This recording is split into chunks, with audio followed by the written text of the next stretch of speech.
Good afternoon. Today is Monday, the 28th of October, 2024, just after 1 o'clock. Welcome to UK Column News. I'm your host, Brian Gerrish, delighted to be joined today by Diane, Rasmussen, McAdie, from speaking to us from Edinburgh, and Ben Rubin talking to us from London, and they'll be joining, of course, as usual, by video link. Well, we're going to kick off, I think, on the subject of the decline of Western civilization. Many people in UK today know that something is wrong in this country. They talk about it. They say there's something just not right. They talk about the breakdown of our services, strategic infrastructure. This is not accidental. And I hope in today's news we're going to give some answers as to what is attacking our society. Well, what better place to start than the Commonwealth Heads of Government meeting in Samoa. We'll put up a picture of our illustrious Prime Minister, who was asked several questions. And of course, he came out with the incredible statement that Israel can continue to do what it likes in the Middle East. Many people believe that is genocide, but Iran must hold back. And critically, he made no mention of the Greater Israel Project. Now, Diane is going to be talking more about this meeting a little bit later in the news, but I wanted to focus straight away on an exceptionally good interview. Thank you to Redacted for this, but the main man is, of course, Colonel Douglas Macgregor, and he wasn't being shy in telling the world what's really going on in the Middle East. Let's have a listen. So when I say, we're on the precipice of World War III, I mean, are we being hyperbolic here, or are we already there? And what do you think that this means ahead of the election? Well, we're not there, but I don't think you're being hyperbolic.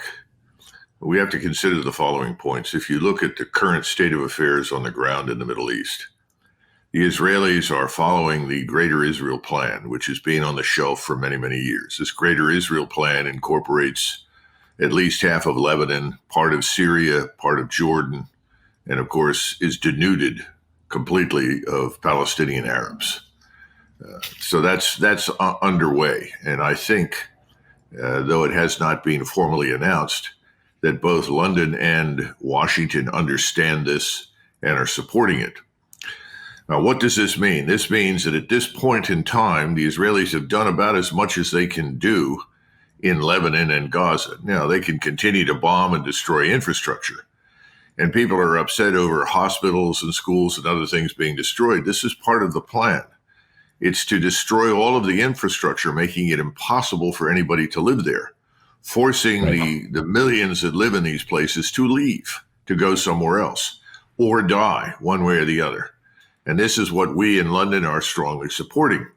However, the Israelis are not winning per se on the battlefield. In other words, they're taking losses in southern Lebanon that are quite heavy. They continue to take losses down in Gaza whenever they go in on the ground. They realize that they cannot continue on this path without some sort of dramatic victory elsewhere, and the elsewhere, frankly, is Iran. They've got to attack Iran. Netanyahu knows that. He has no choice. The question is one of timing. So it takes a retired American military colonel to tell the world the truth about what's happening. We can't get the truth out of the Biden government or out of Keir Starmer's government here in UK. Meanwhile, the bloodshed goes on. But where are we being taken? Let's listen to a little bit more of this interview. And this is what people need to understand. It is in his interest, Netanyahu's and Israel's interest, to start this war with Iran before the election. Now, they currently have done everything in their power, that is Mr. Netanyahu and his agents in the United States, pouring vast sums of money into the Trump campaign to ensure that Trump is elected, because Trump has made it abundantly clear that he will support unconditionally whatever the Israelis want to do, that he backs them. But they can't be entirely sure that once he's elected, he will follow through completely as they would like. At the same time, they have no guarantee and no certainty whatsoever that Kamala Harris will do anything that they want her to do. Yeah, it's got to happen this weekend or next weekend, sometime before the election. Get it underway. then whoever ultimately wins, even though they're banking heavily on President Trump, they know that they've inherited a war that they just can't walk away from. Now, how does the war, from their standpoint, really get off the ground? They've got to launch crippling strikes against Iran. They're going to do as much damage as they can. Whether or not they'll attack the nuclear facility is open to question. The probability of their attacking the oil facility, I think, is very high.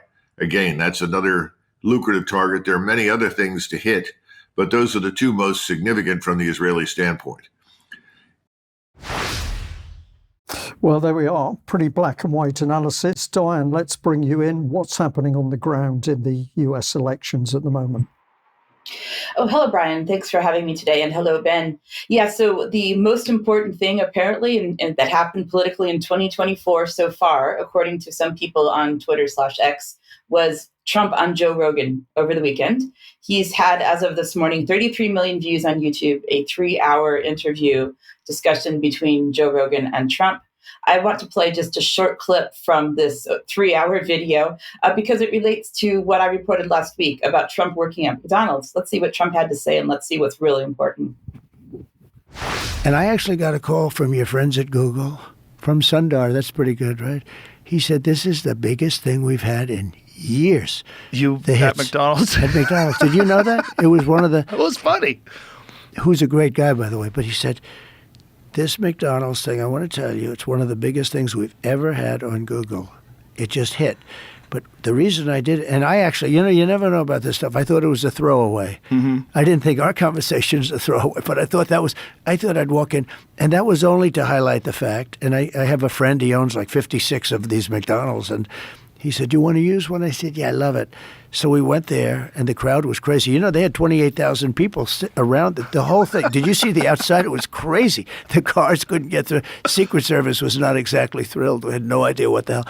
But I went into the place, and I did the French fry thing. And it just hit. But that's like in life. Sometimes you do. I thought it was like a quick throwaway. We're going to be there for 15 minutes. Then I said, I've worked here for 15 minutes, which is 15 minutes more than she worked here. She lied about McDonald's. And is that proven that she never worked at McDonald's?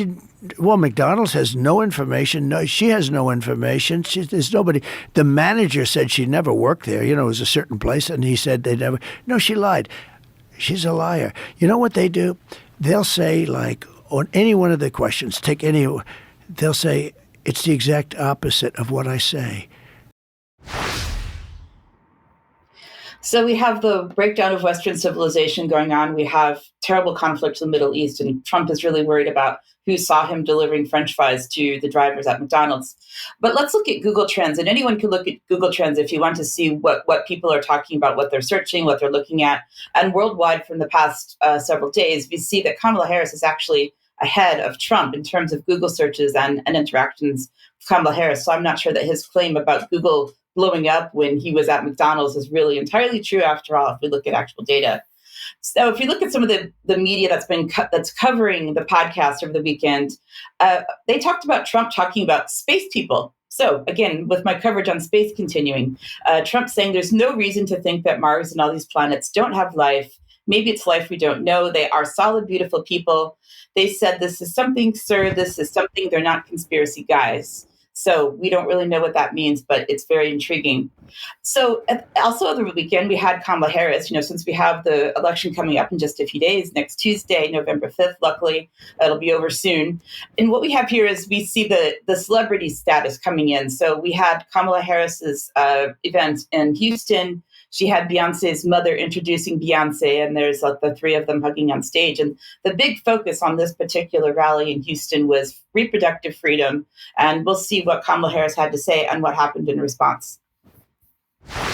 It is an honor to be here with so many leaders and all of you who have taken the time out of your busy lives to be here this evening so we can, as a community of people, as people who love our country, be clear, sound strong, and stand in favor of the freedom of every woman to make decisions about her own body.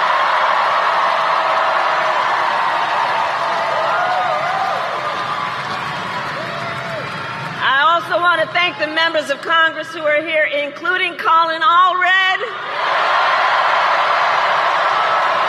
I'm counting on you to send him to the United States Senate so we can get right to work. And to all the elected officials and community leaders, I thank you all. I thank you.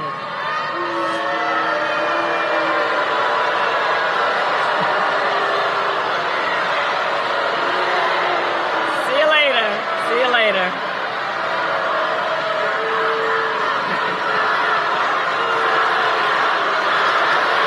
It's okay.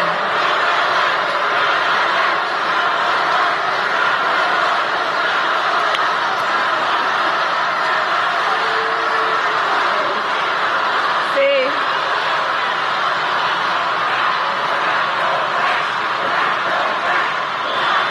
We're not going there.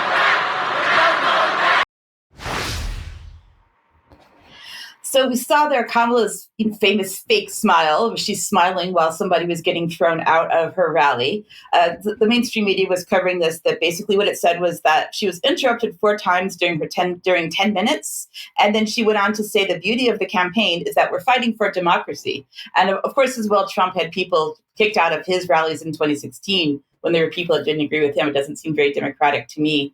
Donald Trump had a massive rally, according to certain reports, at Madison Square Garden in New York yesterday. So this was definitely a star-studded, again, event. I have a full list of the speakers that will be available in the show notes, but they included Elon Musk, who was there, Hulk Hogan. You've got to have Hulk Hogan at a political rally. And it was interesting because this one started with a prayer. And we see Elon Musk in the next slide. We see him there with his MAGA hat on. So, of course, people are really angry about Elon Musk taking a political stance for various reasons. I want to say that one of my favorite parts of the entire thing was Dr. Phil. So if you know Dr. Phil from back from Oprah times, let's see what Dr. Phil had to say.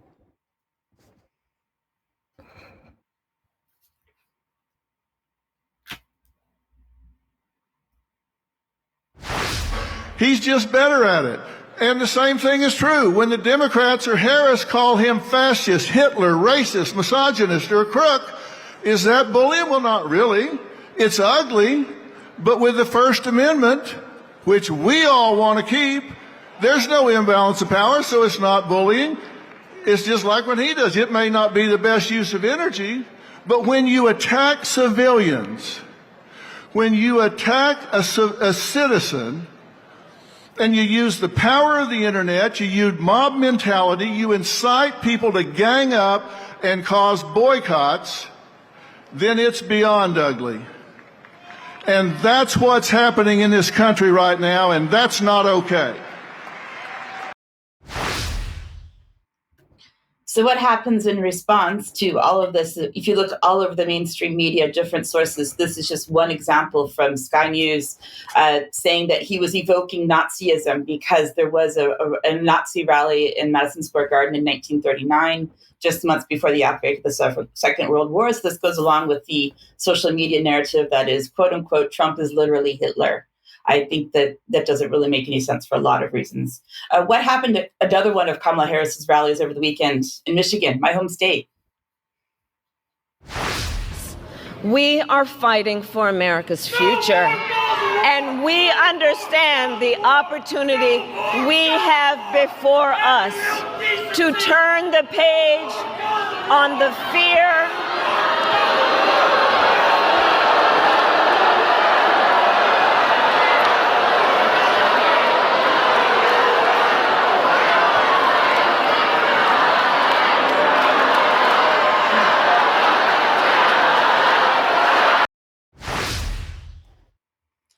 So obviously that was someone wanting to end the war in Gaza. And one of the chants that we heard in the earlier Kamala Harris clip as well is we're not going back, which doesn't make any sense to me because she's been in there for almost 4 years now. But so what are we not going back to? I don't quite understand.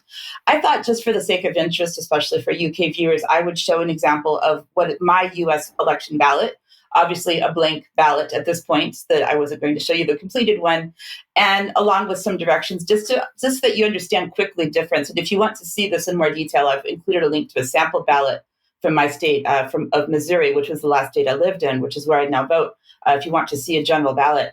So we see the directions here, which are interesting because it says that it is due by the 8th of November, 2024. Election date is November the 5th. So is my vote really going to count? We see typos like and YOU apostrophe RE completed. So all of the typos and weird lettering and formatting, and just another example of the breakdown of Western society, in my opinion. And we'll just some screenshots here. Again, you can see these in more detail in the show notes. So we see the number of things you can vote for. You vote for president, vice president, state treasurer, attorney general, different court positions, including the Supreme Court, the Court of Appeals, circuit courts. On the next slide, we have more screenshots of more offices that we can vote for. Senator, governor of the state, lieutenant governor, U.S. representatives, state senators, representatives, more courts of appeals, and so on. And we also have amendments to state and city laws, which are particularly interesting and sometimes a bit confusing because they get left out. We have constitutional amendments all the way from regulating licensed sports to an additional gambling boat license located on a river somewhere in the state, all the way to the much bigger issue of being pro-choice, pro-contraception, and what that means for amending the Constitution. We have whether or not people who are not citizens should be allowed to vote to make all of the laws consistent, which is interesting considering what's going on with immigration. And at the city level, we have things like, do we change the name of the Department of Streets to the Department of Transportation? Do we change the budget situation and the order in which we do things? We have exceptions to fines for vacant properties. So we see a range of issues. And finally, I just want to point out that there is an effort toward independent candidates, but it's very small. This is one from Missouri called the Better Party, and the point is just to make people have more independent candidates to choose from. And there are two on the ballot in Missouri, one for U.S. Representative and one for U.S. Senate. So, Brian, I hope that they do well, but I'm not sure that they will. What do you think? Well, we wait to see, but let's move on through the news because we're going to take a little more of a detailed look at what's happening in America, and we're going to be using some CIA men to tell us what's really going on. Before we get there, let's just remind ourselves that here in UK, the propaganda machine, the BBC, this is what I was faced with when it asked me to sign in quick and easy with the BBC. What does this picture mean? Vacuous, childish, demeaning. This is the BBC. But of course, what they're doing on the side is manipulating the news. And this was a credible story or non-story where the BBC is more concerned about their journalist, Steve Rosenberg, than what Putin actually said. So there is no story apart from the BBC's own journalists. Now, if we really want to understand what's happening in America, I've had two really informative emails with former CIA men over the last few months. Let's just listen to a little clip by J. Michael Waller, author of Big Intel. People are being broken down and therefore they're reacting, or is this just normal?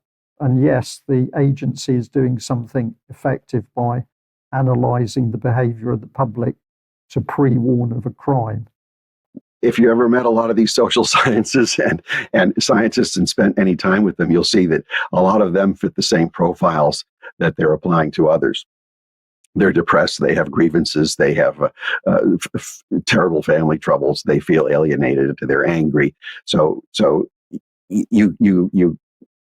they're the ones who are diagnosing the rest of the public. And then with the increased rise in, as you're pointing out, the decay of society and the rise in mental illness and the grievances that even normal people will have, and the injustices they see in their own government with, say, a two-tiered system of justice, where people standing up for their national traditions are being discriminated against and even arrested, while newcomers coming in to destroy those institutions get favorable treatment. Of course, that's going to produce more anger, but it's not the new troublemakers that are going to be blamed and held accountable for it. It's the people who are trying to defend what's always been there, that defend their national traditions, who are seen as the evildoers.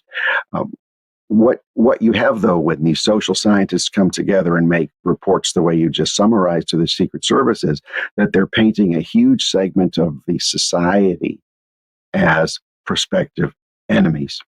And therefore, that logic demands more and more and more resources to a national security state. and a surveillance state to watch everyone before they commit a crime. And this is where you get George Orwell walking right in. And now all of a sudden we become Oceania. So quite chilling words there, that basically we, the people, are the enemy of the state, and the state is going to build a greater and greater apparatus to deal with us. He's talking about America, but we were talking about the similarities between the system in America and UK. Let's listen to a second former CIA man, Joseph B. Sweeney, on the subject of the Department of Justice and how it treated Biden and how it treated Trump. I'm delighted to be joined today by Joseph B. Sweeney, who's the author of Dangerous Injustice: How Democrats Weaponize the Department of Justice to Protect Biden and Persecute Trump. And, my book focuses on the weaponization of DOJ and the FBI against conservatives, and specifically Trump. But it's more than that, because really what the Democratic Party in the United States has done is they've weaponized the entire executive branch against their political opponents. And part of the executive branch is the National Archives. And so I do detailed analysis of how the National Archives treated Biden's case and Trump's case. And in Biden's case, I had to wade through hundreds and hundreds and hundreds of pages of releases to the public under the Freedom of Information Act. You can find them, they're out there, and you've got to pan through this large stream of information to get to the nuggets. But I panned through it, and I've done a lot of Freedom of Information Act work in my time for the government, and so I know where to look. In what I found amongst this sea of emails that were released by the National Archives were the ones where they were obviously talking about Biden's case, even though they didn't come out and say it. And so it was fascinating because they're in an email dialogue with Biden's private attorneys, and the archivist is purposefully not mentioning any details. So it's obvious that they're having phone conversations with details, but they're being very cautious not to include details in their emails. But there was enough in there that I could see what was going on, because they were handling this in their own in language they use in the emails with the utmost discretion. This is when Biden got caught with classified documents originally at his downtown office in DC. Well, they were handling that with the utmost discretion and helping the White House to keep it a secret. So Joseph B. Sweeney talking about the use of the justice system in order to cripple one political person over and above another, or to protect one and to prosecute another. This is the breakdown of society in the US. The same thing is happening here. Let's listen to a second little clip of Joseph Sweeney talking. After the raid on Mar-a-Lago, I started digging, and I kept digging. And I went all the way back to 2016, which was Trump's first presidential campaign. And during that presidential campaign, the FBI and DOJ had already been weaponized against Trump. And what they were doing back then was they were using intelligence collection authorities, very powerful tools, to target Trump's campaign.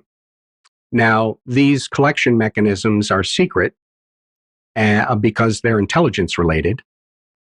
And I thought, well, it's interesting because back then in 2016, they at least had the decency to try and hide their conduct by using intelligence collection methods, which exist in the shadows, to target Trump. I mean, you fast forward to the raid on Mar-a-Lago and the current indictments, they're not trying to hide it anymore.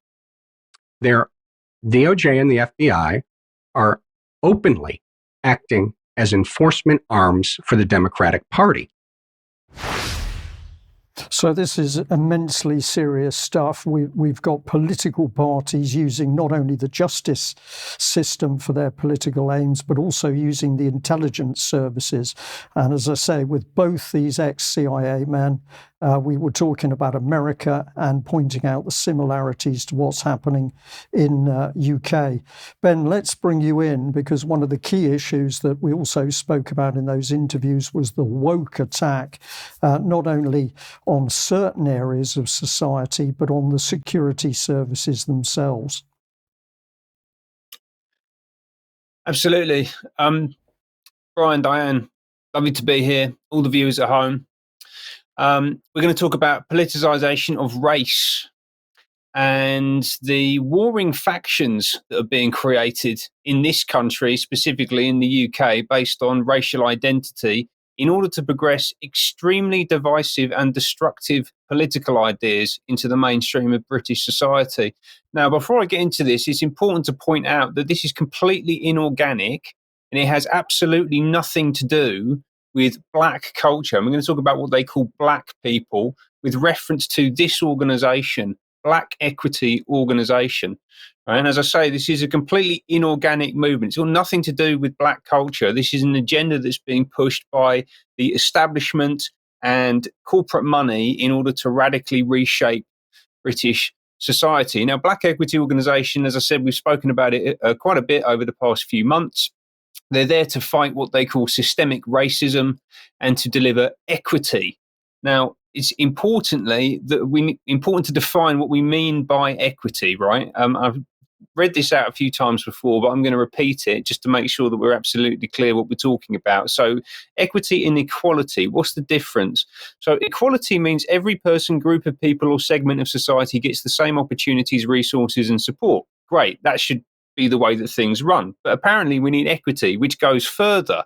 People with different circumstances, those who have been historically marginalized and oppressed, for example, receive varying levels of opportunities and support so they are able to reach an outcome equal to others. It levels things up.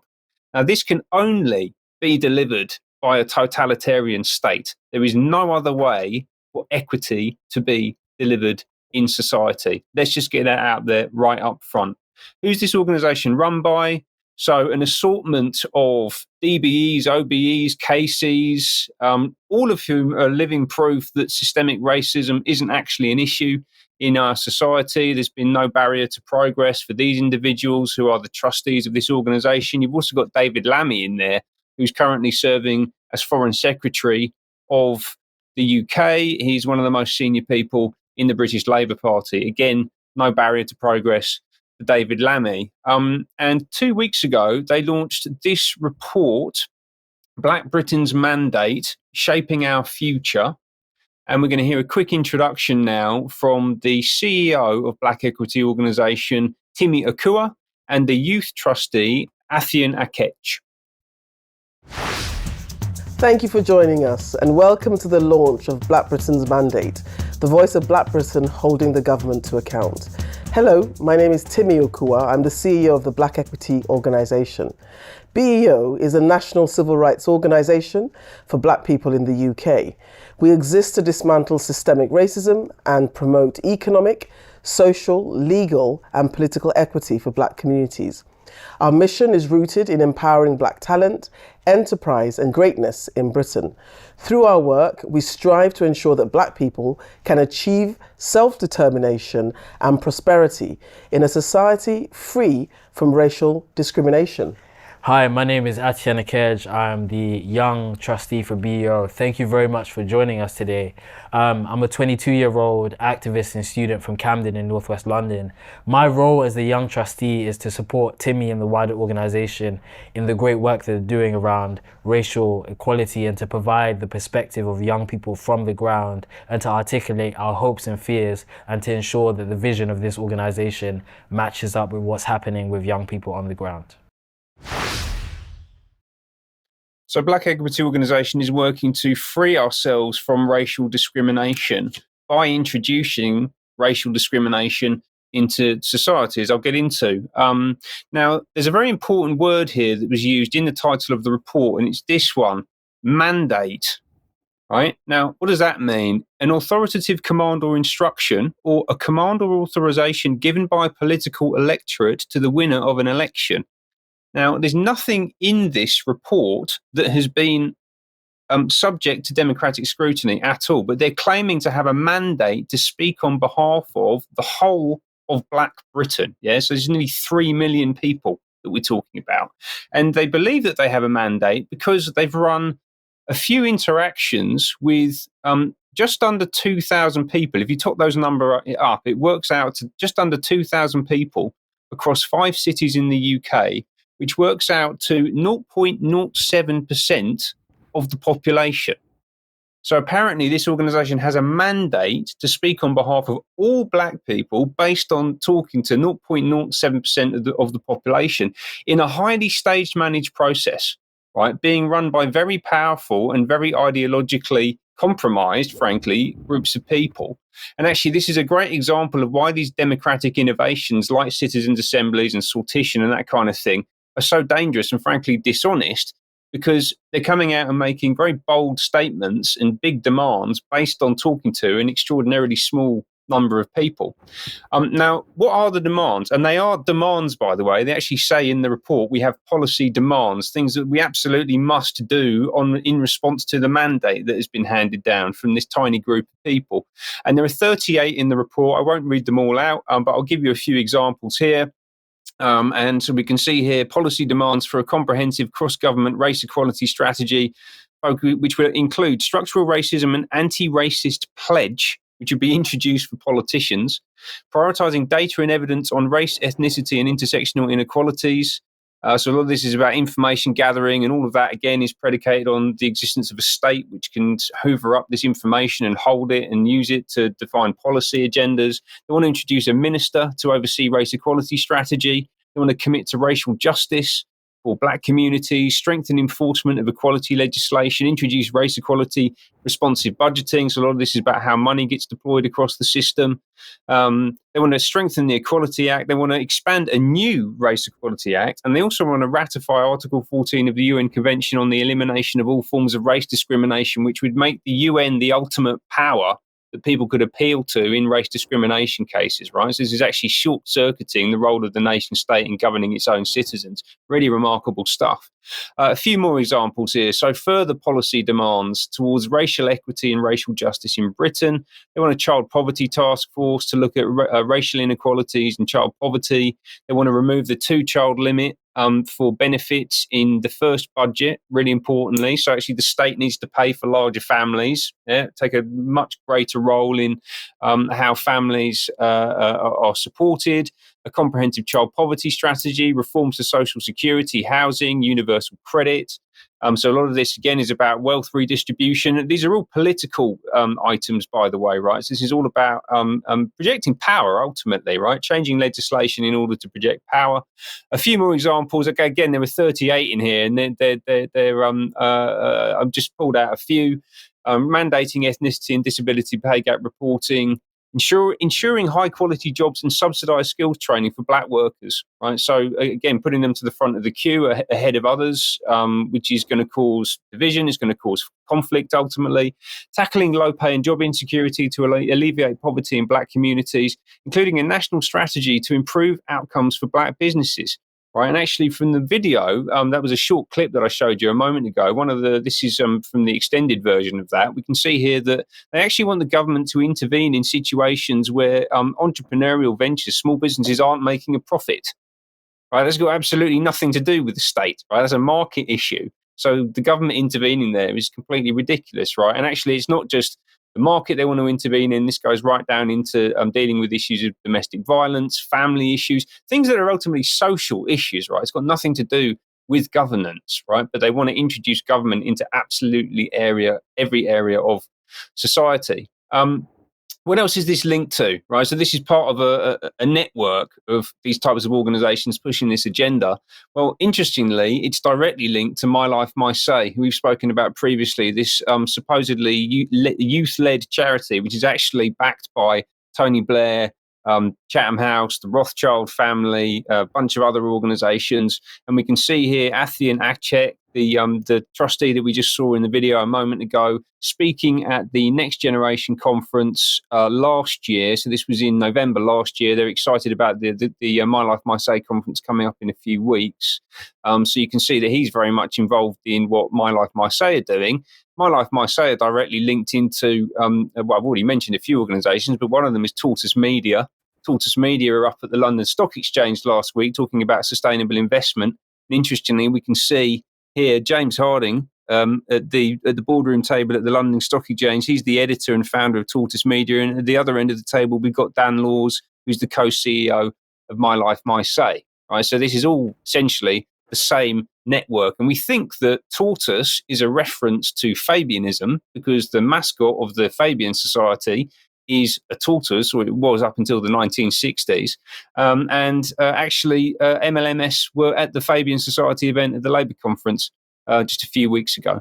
So for me, this is slap bang in the middle of this woke fascism agenda that we've spoken about previously. This is the intersectional Marxism, the woke bit, and the fascist integration of market and state.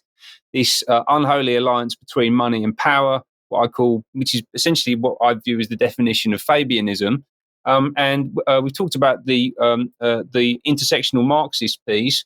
Where's the fascist bit? Well, the corporations come in when you look at who backs black equity organisations. So who have we got? Sky, Open Society, Clifford Chance, Global Council, which is Peter Mandelson's current venture. Sorry, I'm getting my politicians mixed up. McKinsey, Slaughter and May, the Paul Hamlin Foundation, a bunch of philanthropic and corporate money pushing forward this agenda in the name of black people.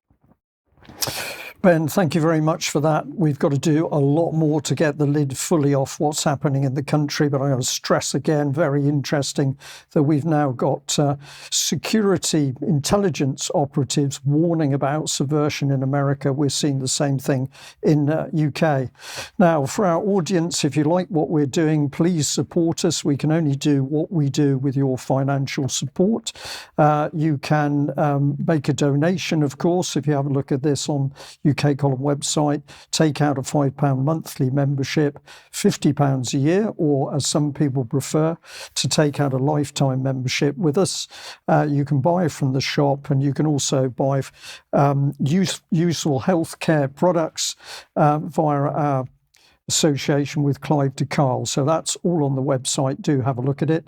And I'm just going to also say that the material we put out is to share. And of course, if you have a look on the website as a member, you can also be commenting and making a difference to what we're putting out. Now, as I've already mentioned in the news, tomorrow at 1 o'clock, I'm putting out the interview with Joseph B. Sweeney, the former CIA head of litigation.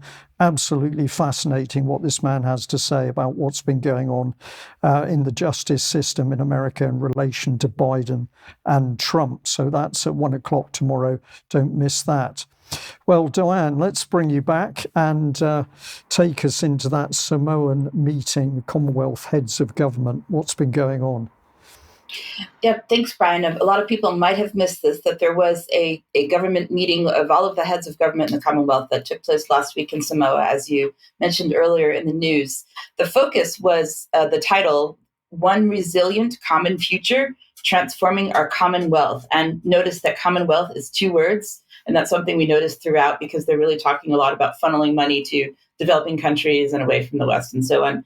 The theme of resilience over and over again came up: resilient institutions, resilient environment, resilient economies, resilient societies. And so we had both King Charles and Keir Starmer were there. So let's see what King Charles said in part of his opening speech. Over many years, it has become clear to me that public finance, while crucial, will never be sufficient on its own to tackle all of this, let alone achieve any of the United Nations development goals, especially in the timeframes required.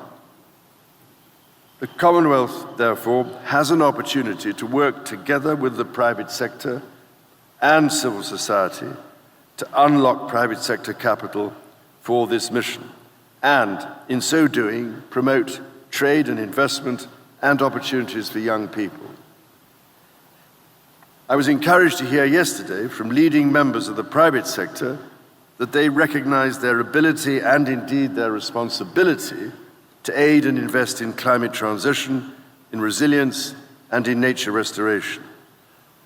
I do hope that in your conversations, you are able to answer some of the key questions to achieve this aim, from how to address barriers to investment, to agreeing upon routes to use public finance to encourage private investment, and crucially, how public-private civil society partnerships can be forged so that such arrangements are fair and transparent for all.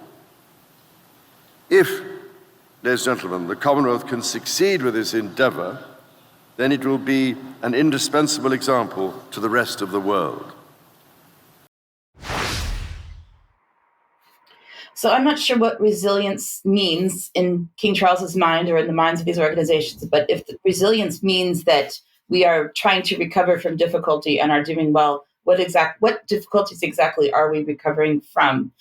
Again, youth featured quite significantly in this meeting last week, just as we saw in the Summit of the Future and all of the UN high-level meetings that happened a few weeks ago. So we've had quotes here from the youth saying, they will work relentlessly to ensure young people are engaged, especially as we strive for a resilient common future, and also in pushing towards Agenda 2030 as quickly as possible. And as I said earlier, Keir Starmer was there. So if we have a silent video of him, he's having a great time, smiling, laughing, joking, enjoying the amazing food at the meeting. The tweet that he wrote that went along with this video was, "Together we can be a driving force of economic growth." So we're seeing over and over again that he's talking about Britain pushing forward with the economy, moving ahead with everything that's happening. But as the press release and the press conference that came out from the end of this conference, which Brian mentioned earlier in the news, he struggled a bit. And we'll talk about that. But first, let's see what he had to say in his prepared remarks. We also want to see the Commonwealth put a renewed focus on climate change. As the first serving Prime Minister to visit a Pacific Island country, it is humbling to see the impact of the climate crisis here and to hear the fears of the people of Samoa. It underlines the need to act, and that's why we restored UK climate leadership, acting at home to transform our energy sector, and acting internationally, providing new support to help island communities like this. Action to preserve nature, save coral reefs, and cut plastic pollution, and calling for more ambition at COP in just a few weeks' time. So his prepared remarks focused a whole lot on, as I said, resilience, climate change. Some of the questions he had, the prepared questions, obviously, from the mainstream press that were there, he said, Israel has the right to defend itself. He talked about the budget, because there are obviously questions with the autumn budget coming up next week. He's talking about fixing the foundations, rebuilding the country, that we are under threat by authoritarian regimes such as China, our democracy and the rule of law and the values are what's the most important thing, and so on. But as a result of this set of meetings from last week, we had 4 documents that came out of it. One was a leader's statement that was 16 pages long, which talked specifically, again, about the 2030 Agenda for Sustainable Development Goals being pushed as quickly as possible, climate justice, the importance of developing inclusive, sustainable, and resilient post-COVID-19 economies. Yeah, I'm not really sure what that means. There was a document about the Commonwealth Ocean Declaration, talking about the importance of the ocean, I guess, with being in a small nation as they were, an island nation. And then the Youth Forum Declaration, which again, as I said, the youth was a big focus here, talking about the need for youth engagement to achieve the Sustainable Development Goals as quickly as possible. And finally, the last document, which is particular interest of us as a media organization, the Commonwealth Principles on Freedom of Expression and the Role of Media in Good Governance, which talks about how human right and freedom of expression come together, and that particularly we need to focus on protection for journalism and media organizations. Charles, in particular, when he saw this over the weekend, was interested to say that they talked about the critical role of accurate, reliable, accessible information, especially in times of crisis, conflict, and emergency, such as that of the pandemic. I want to focus just a bit, and we'll be doing more reporting on this later on UK Column, around climate finance, because climate finance was a particular focus at this meeting. There was a climate breakfast that we're looking at how they can go towards COP29, which is happening in a few weeks, for the new collective quantified goals on climate finance. And so how do we get there, and what does that mean? Climate finance essentially means that we're going to funnel billions and trillions of pounds, dollars, whatever, into the structure to developing countries, to the organizations that are pushing for fixing the so-called climate crisis, climate justice.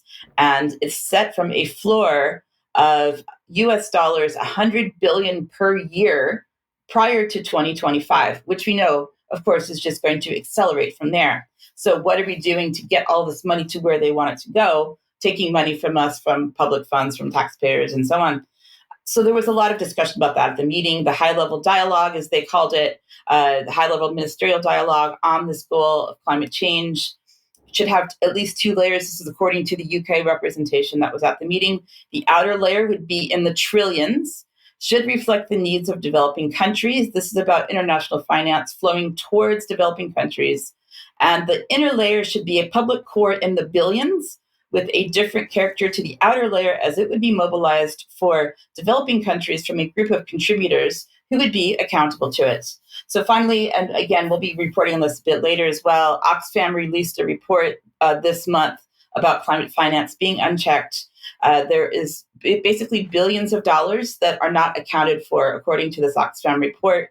Where did it go? It was missing somewhere. The World Bank had it, but they don't really know what they've done with it or where it is, or they can't find it. So there's questions around that. You can read the full report from the show notes. And then finally, I just want to direct viewers to the Climate Finance Data Portal, which you can look at for yourself to see where this money is going and where it's being hidden and what they're doing with it. It's an entire sort of interactive website that you can look at reporting yourself if you want to see exactly what's going on yourself.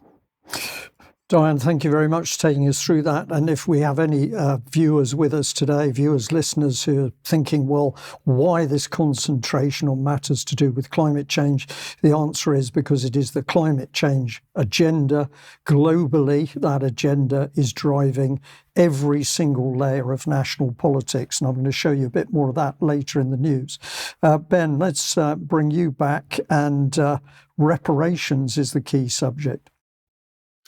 Absolutely. And just it's a continuation of Diane's excellent segment. Thank you for that, Diane, talking about what happened with the Commonwealth leaders last week. And climate finance, climate justice is all being put into the context of this call for reparations, ultimately. And we saw the Commonwealth heads agree that money needs to be paid to make up for slavery. So there's a communique that's been issued, signed by 56 heads of government, including Keir Starmer, which acknowledges calls for discussions on reparatory justice.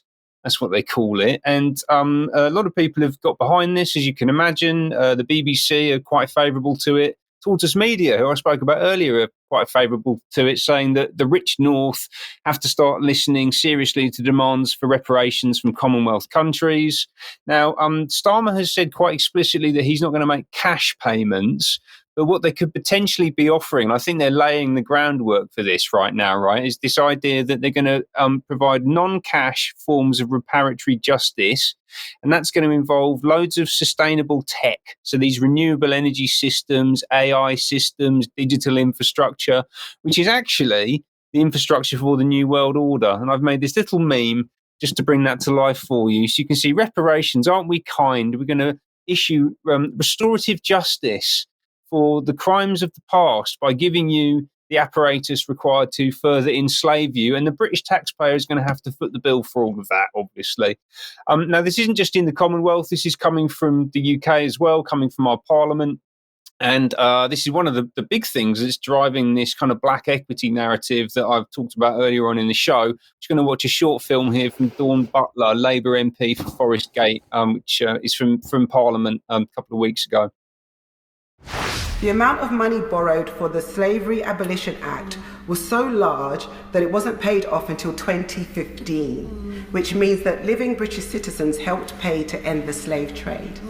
I was absolutely shocked when I received that message, and I thought, I don't consent to my taxpayers' money paying slave owners. So there has been a precedent, Madam Deputy Speaker, in paying reparations for slavery. It's just being paid to the wrong people. There's lots of things that can be done to make sure we have reparations. And I would say that yes, it is complex to calculate what is owed.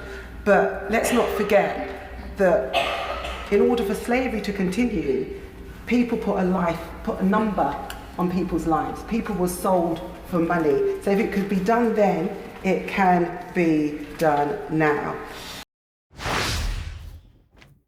No good deed goes unpunished, I think is the terminology, right? We paid to free the slaves, and anyone who was working up till 2015 and paid UK taxes contributed to that. But apparently that's not acceptable now to Dawn Butler and many other people. We're beginning to hear this rear its head all over the place. So a whole new wave of payments apparently needs to be made, 200 years down the track.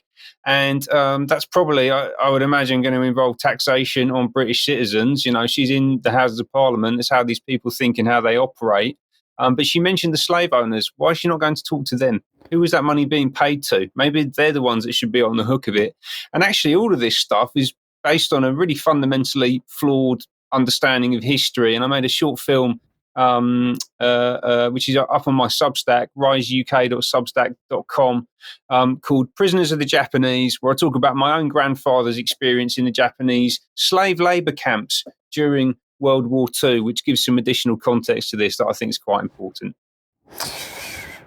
Ben, thank you very much for that. Well, let's just get on to the subject of defence, or maybe not, because maybe it's climate change. We're going back a couple of years here, but we're starting to focus on a series of documents which are coming out through the Ministry of Defence. This one here, Climate Change, a Sustainability Strategic Approach. So don't worry, they are defending the country from climate change. We can't do much else. Forward, a call for action, why climate change is relevant to defence. From where we are now to where we must get to. Defence's Strategic Ambition 2050, guiding principles to meet our 2050 strategic ambition. Let's just bring in a few more here. Adaptation and resilience, sustainability and net zero, global leadership, the route to achieving our ambition, and epoch by epoch approach, initial action plan.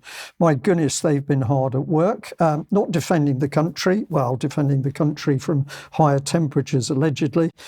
This was the crass statement at the beginning of this document by Lieutenant General Richard Nugent. He was former lead Defence Climate Change and Sustainability Review officer, and his quote was, "If you don't deal with it today, you will not be able to deal with it tomorrow." We're not sure what he's talking about at all there. I'll just bring on a question mark so we make this one clear.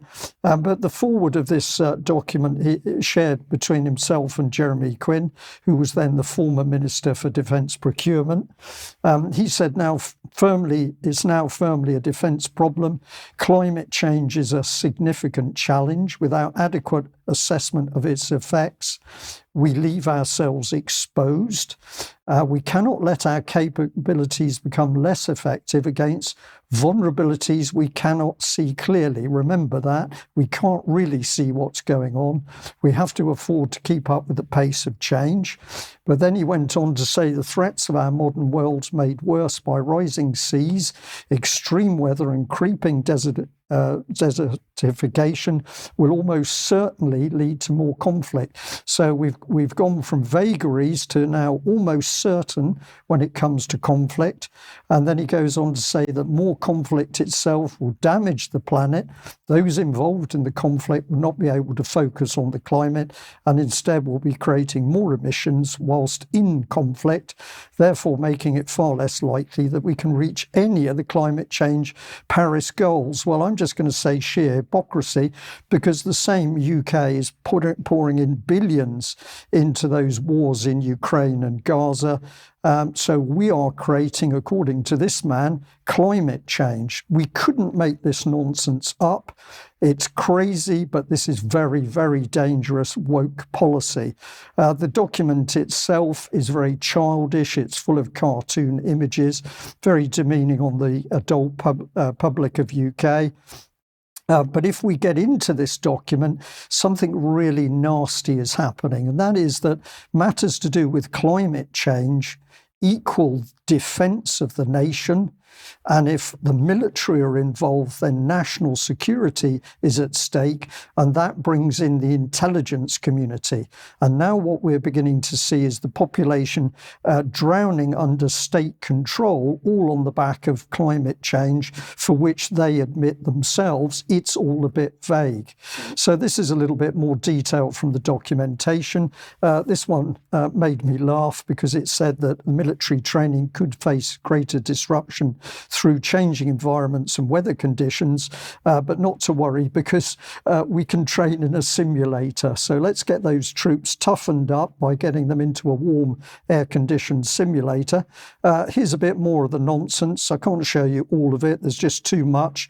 But let's bring in this one. It says that defence should actively encourage cross-sector collaboration with other government departments, industry, academia and international partners.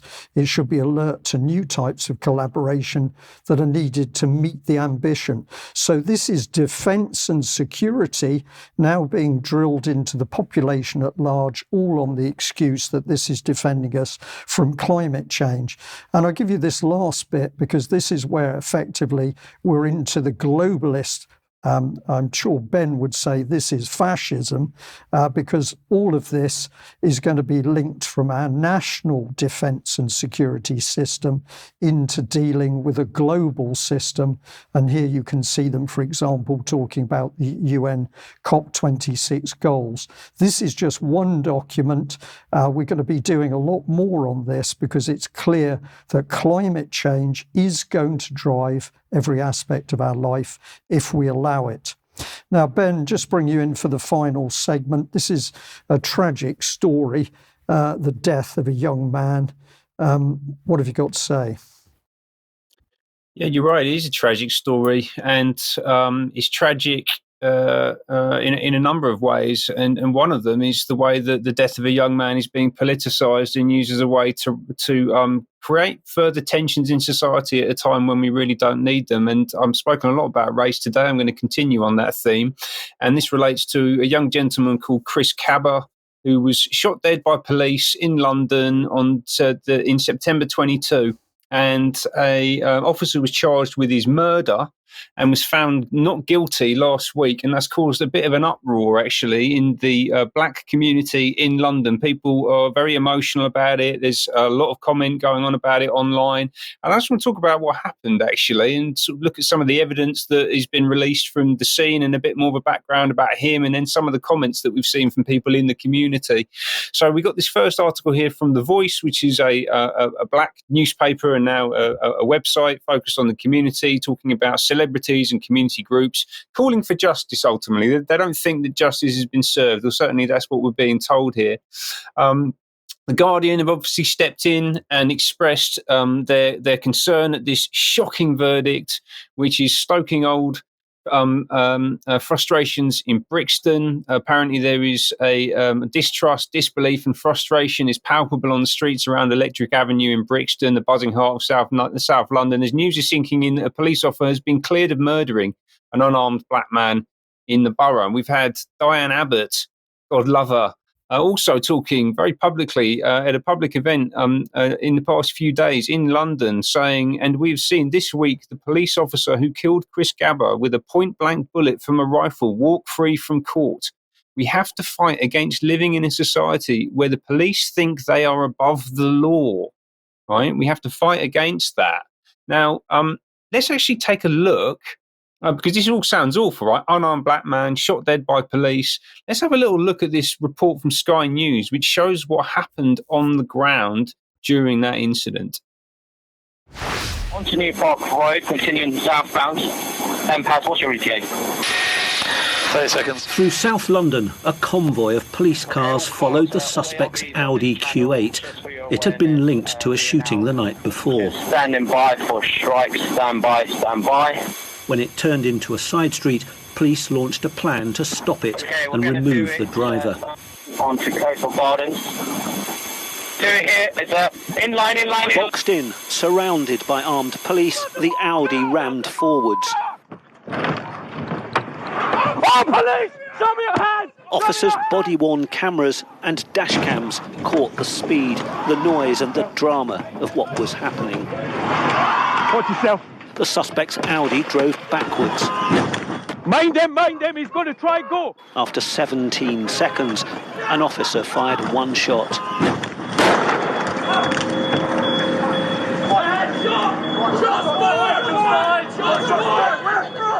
The jury was shown a graphics version of the movement of the firearms officers.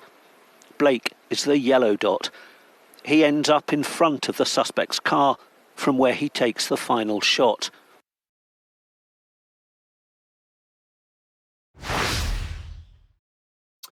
So the car that he was in was connected to a gun incident 2 days before. That was in the beginning of that report. And it's actually been connected to 3 previous gun incidents in 2022, that specific vehicle that he was in. And instead of getting out of the car when he was asked to by the police, apparently he was asked 16 times to get out of the car, he rammed the car into the police and tried to escape, at which point he was shot. Right now, that seems to me like Diane Abbott and The Guardian and The Voice are deliberately misrepresenting what happened. Right, this is not just some innocent man walking down the street who's been shot by the police. It's much, much, much more complicated, and you really have to ask why they're doing that. The other thing that came out subsequent to the not guilty verdict being handed down for the police officer was that Kaba actually had quite a significant criminal history, and if he hadn't been shot, he would have been facing trial for himself shooting a gang rival at a Hackney nightclub. And we've got a bit more information about that here. This was the Oval Space in Hackney, again in September 2022.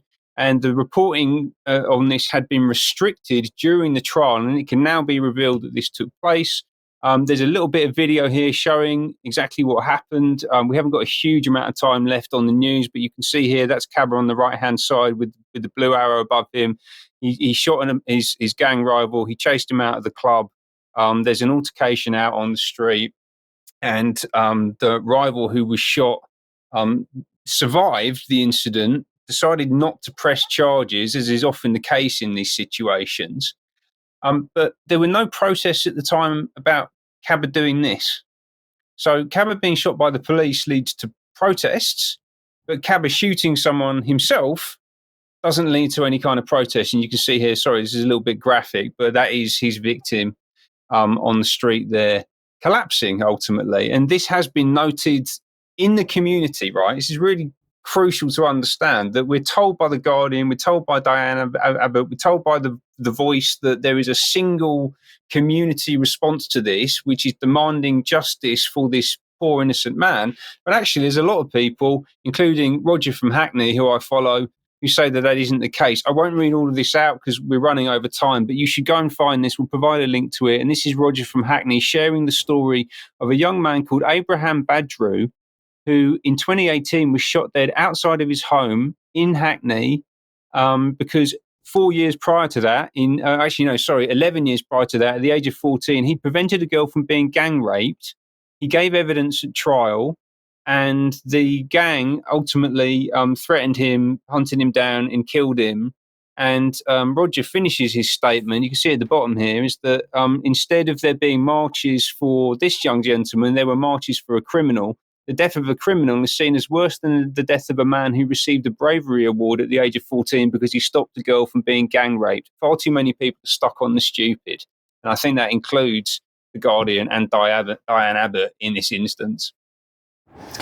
Ben, thank you very much for that. Yes, indeed, we must finish our news today, but we'll say to our audience, troubled times in the world, it's clear there's an agenda to divide people against each other.